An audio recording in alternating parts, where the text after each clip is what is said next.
Bismillahirrahmanirrahim. Assalamu alaikum. Today we are going to discuss the financial plan basics. So before going into the detail of financial plans, as we know that finance is a science of management of money. So all financial resources are important to have in a business, specifically in a startups. So either it's a startups or it's a running business. Finance is very important. One has to know that how we are going to use the financings, how we are going to manage the money, because resources are always limited और उन limited resources के साथ हमने business को run करना होता है और नए बिजनेसेस को स्टार्ट करके उनको अपने पाँव पे खड़ा कराना होता है। तो इसके लिए हमें ज़रूरी है कि हम फाइनेंशियल प्लान्स के बेसिक्स को जानें, ताकि हम अगर कोई बिज़नेस स्टार्ट करने जा रहे हैं, कोई नया एंटरप्रेन्योरल आइडिया है, उसको हम इस्टेब्लिश करने जा रहे हैं, तो हमें पता होना चाहिए कि उसमें फाइनेंस की कितनी इंपॉर्टेंस है कि लिमिटेड रिसोर्सेज जो फाइनेंशियल रिसोर्सेज हमारे पास अवेलेबल हैं उनको इस तरह से एफिशिएंटली और इफेक्टिवली यूज़ किया जाए ताकि हम बिज़नेस में आगे बढ़ सकें, ताकि हम उस पैसे से फर्दर पैसा जनरेट कर सकें। तो इस लिहाज से हम इसको फर्दर स्टेप्स में डिवाइड करेंगे। टुडे लेक्चर में हम सिर्फ बेसिक्स फाइनेंशियल प्लान्स को डिस्कस करेंगे और उसके बाद हम इसकी फोरकास्टिंग और फाइनेंशियल एस्टिमेशंस पे बात करेंगे। तो आज के लेक्चर में understand the importance of preparing financial plan, projected financial statements and mistakes in projected financial statements, और फाइनेंशियल स्टेटमेंट्स के बेसिक को समझना थ्रू रेशो एनालिसिस और ब्रेक इवन एनालिसिस। तो चलते हैं, स्टार्ट करते हैं। Financial reporting, common mistake among business owners failing to collect and analyse basic financial data. जो सबसे बड़ा इशू आता है कि बिजनेसेस जब स्टार्ट होते हैं तो फाइनेंशियल डेटा को न तो कलेक्ट किया जाता है और ना एनालाइज किया जाता है। बस बिजनेस स्टार्ट हो जाती है, पैसा लगाया है और पता नहीं है कितना पैसा लगा रहे हैं और कितना पैसा आ रहा है। और दुनिया में या 1/3 of entrepreneurs run their companies without any kind of financial plan, या फाइनेंशियल प्लान बनाया ही नहीं और बस पैसे आ गए, पैसे लगा दिए और बिजनेस स्टार्ट कर दिया और नहीं पता कि कितना कमा रहे हैं और कितना लगा रहे हैं। सिर्फ 11% ऐसे बिजनेसेस हैं जो अपने कंपनीज के फाइनेंशियल स्टेटमेंट्स को मैनेजरियल प्लानिंग प्रोसेस के लिए एनालाइज करते हैं। फाइनेंशियल स्टेटमेंट्स जिनको नहीं पता, हम थोड़ी देर में इनको डिस्कस करेंगे, बल्कि डिटेल में डिस्कस करेंगे। Financial planning is an essential to running a successful business project and is not that difficult. तो चाहे आप नया बिजनेस स्टार्ट करने जा रहे हैं, चाहे आप किसी बिजनेस प्रोजेक्ट में जा रहे हैं, चाहे आप एज ए फाइनेंस मैनेजर जा रहे हैं या एज ए मार्केटिंग मैनेजर जा रहे हैं या एज ए एचआर मैनेजर जा रहे हैं, तो बेसिक फाइनेंशियल प्लानिंग का पता होना ज़रूरी है, क्योंकि या तो आपने लोगों को कम्युनिकेट करना होता है या लोगों ने आपके साथ कम्युनिकेट करना होता है।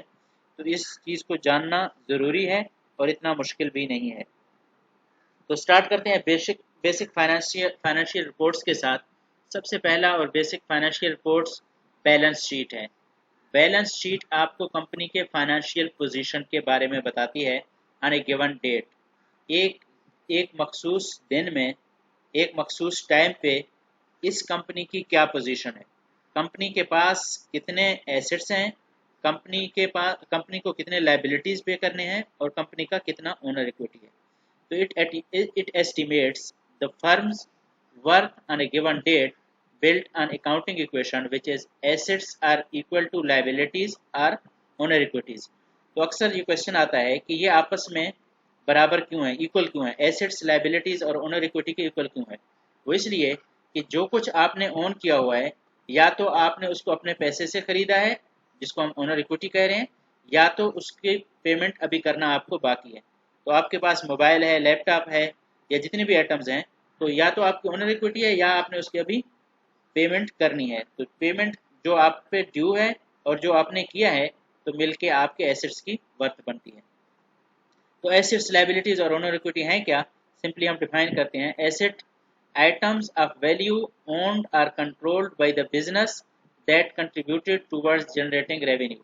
तो आपके बिजनेस में जितने भी आइटम्स हैं, जितनी भी प्रॉपर्टी है, वो आपका एसेट है। चाहे आपकी मशीनरी है, चाहे आपकी गाड़ियां हैं, चाहे आपकी लैंड है, तो इस तरह की सारे या इक्विपमेंट्स हैं, वो सारी चीज़ें आपके एसेट्स हैं। आपने ले लिए, परचेज कर लिए, पेमेंट की है या अभी कर रहे हैं, आपके पास आ गया, वो आपका एसेट बन गया। उसके बाद liability are the financial obligations or debt of the business. आपने जो जो एसेट्स परचेज किए हैं या उसके अलावा जो जो ट्रांजैक्शन किए हैं, उन ट्रांजैक्शन में जो पैसा आपने पे करना है वो आपकी लाइबिलिटी। और कैपिटल, जिसको हम ओनर इक्विटी, यहाँ पे ओनर इक्विटी लिखा है और यहाँ पे कैपिटल लिखा है। Equity includes the initial and ongoing capital investment made by the owner and the retained earning. आपने जो पैसा इन्वेस्ट किया, या अगर आपका बिजनेस रनिंग कंडीशन में है तो एनुअली जो आप पैसा रिटेंड करते हैं, तो ये आपका कैपिटल बनता है।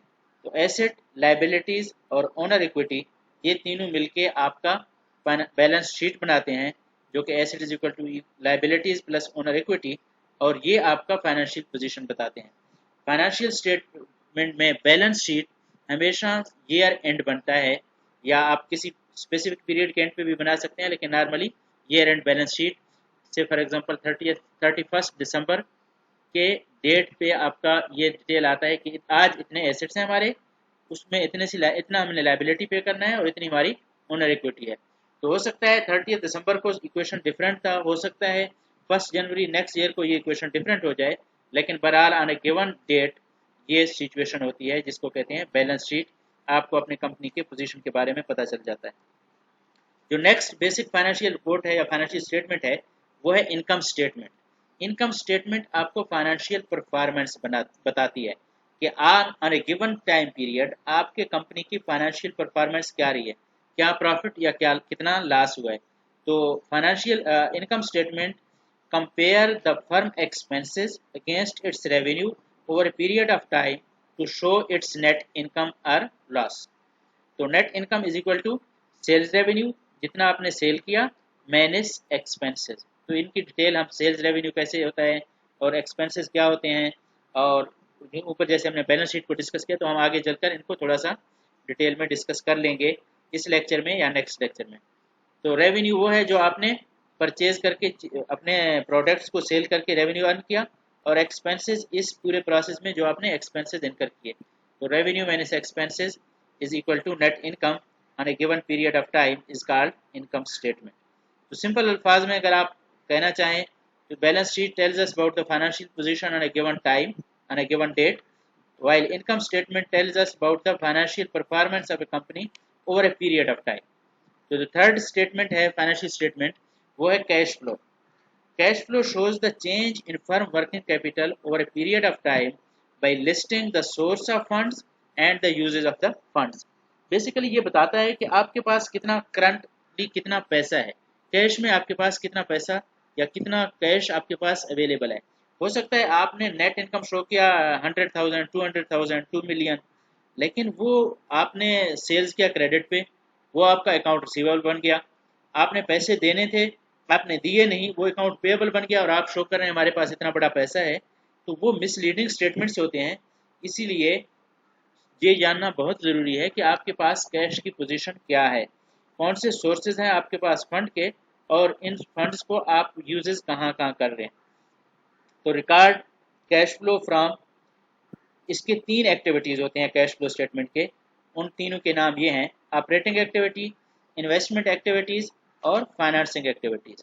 तीनों एक्टिविटीज़ से कैश इनफ्लो भी होता है और कैश आउटफ्लो भी होता है। कैश इनफ्लो का मतलब है कि बिजनेस में पैसा आ रहा है, और कैश आउटफ्लो का मतलब है कि बिजनेस से पैसा जा रहा है। तो आपके बिजनेस में जो पैसा आने और पैसा जाने की जो कैलकुलेशंस है, उसको मेनली हम 3 कैटेगराइज में डिवाइड करते हैं। अगर तो वो daily day to day activities से आ रहे हैं तो हम उसको कहते हैं कि ऑपरेटिंग एक्टिविटीज़ हैं। और अगर तो वो इन्वेस्टमेंट एक्टिविटीज़, आपने ऐसे कोई बिजनेस में कोई मशीनरी परचेज किया है, लैंड परचेज किया है, कोई इक्विपमेंट परचेज किए हैं, तो उसको हम इन्वेस्टमेंट एक्टिविटीज़ के हेड में अंडर कंसीडर करते हैं। इवन आप कोई बेच रहे हैं कोई एसेट, तो भी हम उसको इन्वेस्टमेंट एक्टिविटीज़ के हेड में कंसीडर करते हैं।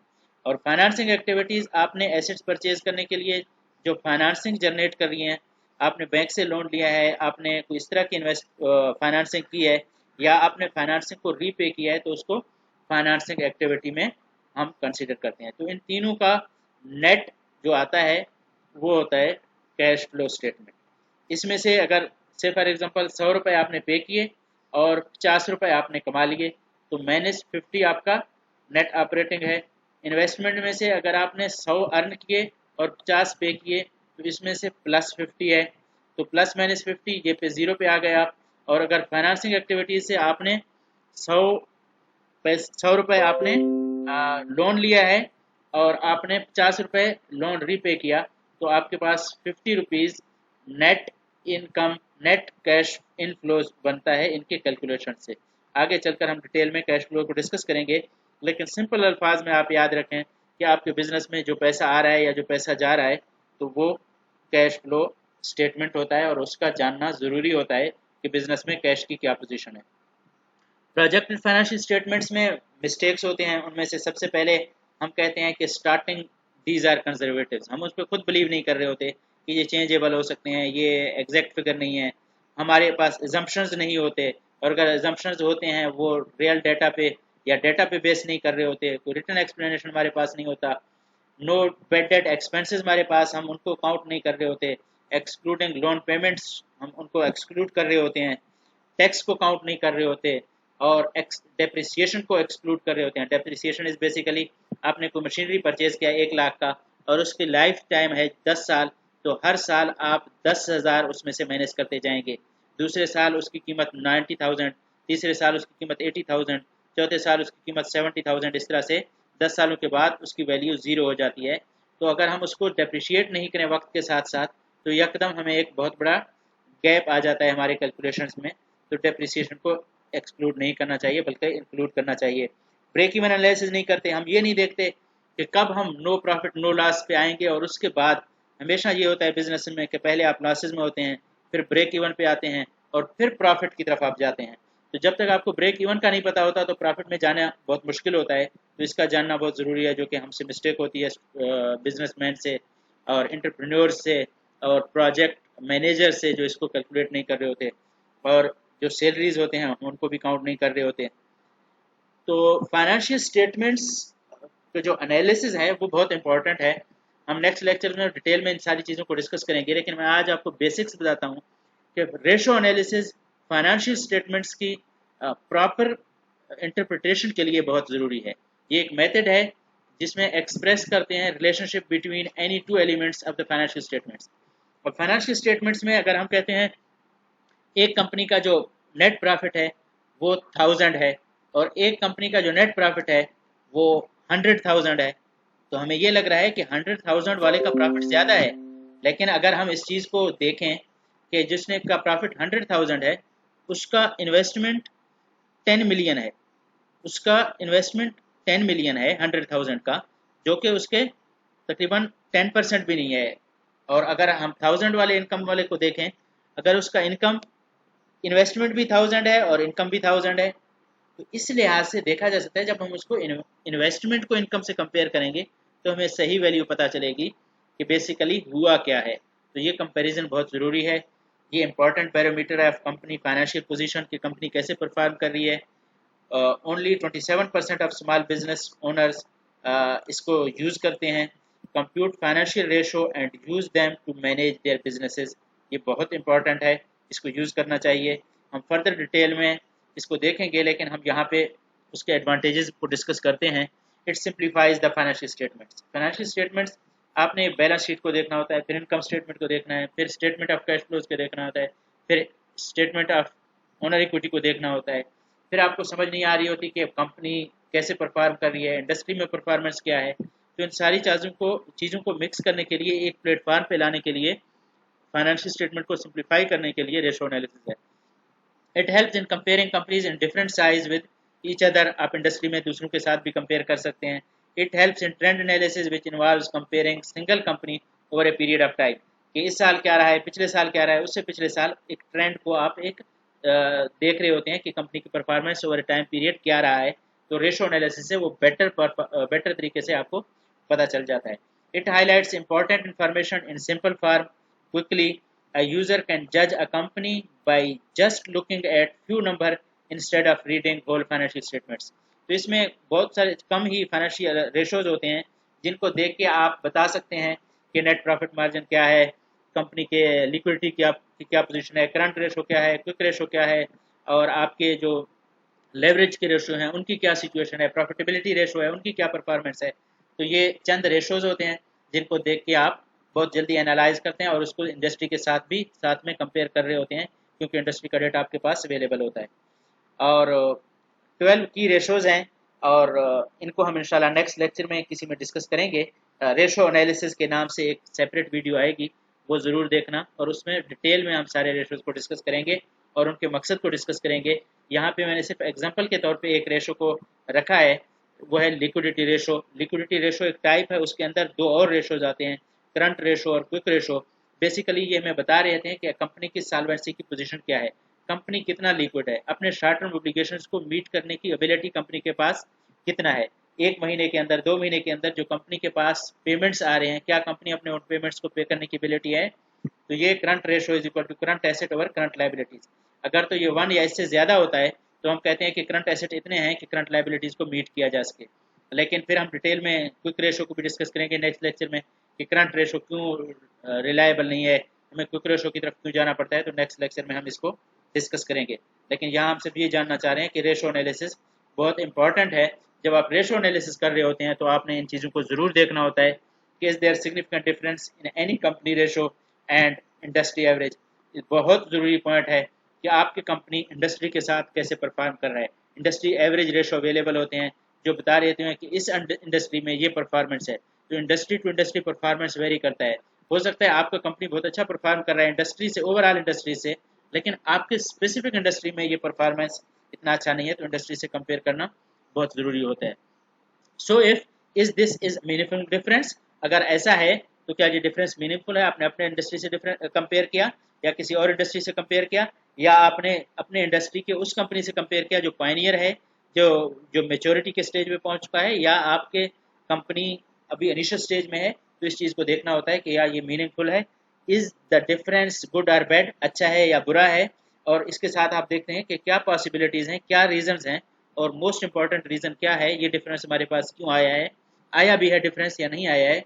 Does this cause require that I take action, तो इसके लिए एक्शन लेना चाहिए या नहीं लेना चाहिए, या अगर एक्शन लेना है तो वो क्या एक्शन होना चाहिए। तो इन चीज़ों को देखना ज़रूरी होता है। तो लास्ट पॉइंट है इस लेक्चर में ब्रेक इवन एनालिसिस, जो कि पहले मैंने एक शॉर्टली डिस्कस किया है कि ब्रेक इवन पॉइंट बहुत इंपॉर्टेंट है। ये आपको बताता है कि आपके बिजनेस में no profit no loss position कहाँ पे है। No profit no loss position जानना बहुत ज़रूरी है। ये प्लान करने में हेल्प करता है एंटरप्रेन्योर्स को। ये minimum level of activity required है टू स्टे इन बिजनेस। कम से कम आप इस लेवल पे रहें कि जहाँ पे नो लॉस नो प्रॉफिट हो विद वन। तो इस चीज़ को हम डिस्कस करने के लिए फर्दर देखते हैं कि कैलकुलेशन में क्या होना चाहिए बिजनेस उसमें ब्रेक इवन में, और हम फिर इस ग्राफ को भी डिस्कस करेंगे। लेकिन ग्राफ डिस्कस करने से पहले हम देखते हैं break even point is the number of units produced which make zero profit, कि कितने नंबर ऑफ यूनिट्स हमें प्रोड्यूस करने हैं ताकि हम ब्रेक इवन पे पहुँचें, नो लॉस नो प्रॉफिट पे पहुँचें। तो ये हम आज तो इसको यूनिट्स में बात कर रहे हैं, ये बात डॉलर में रुपीज़ में भी की जा सकती है। तो आज हम देखेंगे कि revenue minus total cost is equal to zero, जितना हमने कमाया उतना हमने खर्च किया, अगर ऐसा है तो ये ब्रेक इवन है। तो हम देखते हैं कि टोटल कास्ट क्या है। बेसिकली वो है variable cost plus fixed cost. तो variable cost multiplied by number of units, अगर आपने 100 यूनिट प्रोड्यूस किए तो 100 multiplied by variable cost plus उस 100 यूनिट के लिए जो फिक्स्ड कास्ट तो फिक्स्ड कास्ट ही है, तो वह नंबर ऑफ यूनिट के साथ वेरी नहीं करता और वेरिएबल कास्ट नंबर के साथ वेरी करता है। तो इसीलिए n इसके साथ मल्टीप्लाई हो रहा है, इसके साथ मल्टीप्लाई नहीं हो रहा। तो उसके बाद रेवेन्यू कि हमारा नंबर ऑफ यूनिट्स, अगर हमने 100 प्रोड्यूस किए तो प्राइस पर यूनिट मल्टीप्लाई करेंगे तो हमारे पास रेवेन्यू आएगा। तो price per unit multiplied by number of units produced minus variable cost into number of units plus fixed cost should be equal to 0 in to achieve the break even of a company. So break even n is equal to fixed cost divided by price per unit minus variable cost. तो ये इसके ज़रिए से आप लोग number of units to achieve break even calculate कर सकते हैं। आप लोग कोई भी एग्जांपल एज्यूम करें, से फॉर एग्जांपल आप कहते हैं कि आपका फिक्स्ड कास्ट 1000 है, आपका वेरिएबल कास्ट पर यूनिट से फॉर एग्जांपल आप कहते हैं 10 है, और आप कहते हैं कि प्राइस पर यूनिट से फॉर एग्जांपल अगर 30 है, तो इस तरह की कोई एग्जांपल आप ले लें, यही 3 वैल्यू आपको चाहिए होते हैं। तो आप नंबर ऑफ यूनिट्स फाइंड करें, फिर आप नंबर ऑफ यूनिट्स के कास्ट और रेवेन्यू कैलकुलेट करके आप उनको मैच कर सकते हैं, और आपको समझ आ सकती है कि आपका ब्रेक इवन पॉइंट क्या बन रहा है और कितने यूनिट्स बन रहे हैं। तो यहाँ पे ब्रेक इवन पॉइंट्स को देखने के लिए एक ग्राफ दिया गया है। इसमें यहाँ पे सेल्स वॉल्यूम है, इधर इनकम और एक्सपेंसेस हैं। तो ये आपका टोटल एक्सपेंस लाइन है, और ये आपका रेवेन्यू लाइन है। रेवेन्यू आपका 0 से स्टार्ट होता है, और आपका फिक्स्ड एक्सपेंस के ऊपर आपका टोटल एक्सपेंस स्टार्ट हो रहा होता है जब आप वेरिएबल कास्ट इनकर करना स्टार्ट करते हैं। तो वेरिएबल भी 0 से स्टार्ट होता है, उसका लाइन समहाउ यहाँ बनता है। लेकिन हम करें दो लाइनों को सम अप करें, एक जो कि रेवेन्यू का है, जो कि पहले 0 से स्टार्ट होता है, कम होता है, कास्ट या एक्सपेंस जो कि शुरू में ज़्यादा होता है और वक्त के साथ साथ वो कम होता होता है। ये लाइन आपस में जहाँ मिलते हैं एक दूसरे के साथ, तो ये वो पॉइंट होता है जिसको हम ब्रेक इवन पॉइंट कहते हैं। यहाँ पे नो लॉस नो प्रॉफिट होता है। तो इस पॉइंट को अचीव करना और इस पॉइंट के बारे में जानना बहुत ज़रूरी है। तो इस तरह से फाइनेंशियल प्लानिंग में financial statement analysis, ratio analysis, balance sheet, income statement, statement of cash flows, और इन स्टेटमेंट्स को हम इंडिविजुअली नेक्स्ट लेक्चर में देखेंगे, और हम देखेंगे कि हम किस तरह से इनको फोरकास्ट करते हैं। क्योंकि जब आप एक नया बिजनेस स्टार्ट कर रहे होते हैं तो आपको इनको फोरकास्ट करना बहुत ज़रूरी होता है। एग्जिस्टिंग बिजनेस में भी हम इनको फोरकास्ट कर रहे होते हैं, और फोरकास्टिंग से ही हम अपना नेक्स्ट लाएमल और प्लान तैयार करते हैं। तो खुसूसन एंटरप्रेन्योर्स के लिए ये बहुत ही इंपॉर्टेंट है। नेक्स्ट लेक्चर में हम इसको डिटेल में देखेंगे कि फोरकास्टिंग कैसे होती है। हमारे चैनल को सब्सक्राइब करना न भूलिए। अगर वीडियो अच्छी लगी तो दोस्तों के साथ शेयर करें, और चैनल के हर वीडियो को देखने की कोशिश करें। इंशाल्लाह ये आपको हेल्प करेगी। Thank you very much.